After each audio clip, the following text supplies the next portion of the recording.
Sing ngerti kerja ning luar negeri dari TKW ki ora penak. Kerja sebagai pembantu rumah ki lho, kerja sing paling rendahan dibanding akeh sing wong memandang hina yang pembantu-pembantu ngono iki. Nanti terkadang keluargane kok yo bangga iso kerja di luar negeri. Hati TKW, padahal ini kene iki yo babu. Atau tenaga.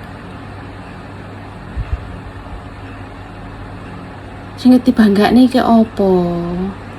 Gajine gede. Duit akeh. Awakmu ora ngerti ning kene iki kerjane piye, ndas ke sikil gendas. Kerja orang ngerti wayah. Kerja 16 jam, 17 jam. Kadang jam 1 lagi turu.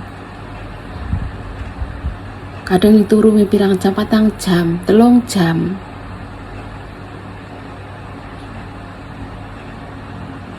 Apa ngerti, sampeyan apa ngerti? Sing ngerteni gajine gede, sesasi semene.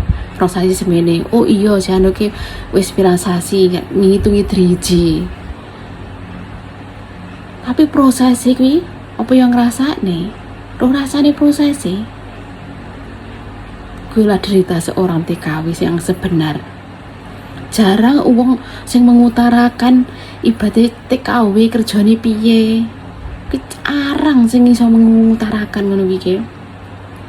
Tak wayah-wayah soro nih ora diceritakne karo wong-wong, ora diceritakne karo kanca, nyang keluarga. Jadi dituduhne iki sing seneng-seneng wayah jalan-jalan.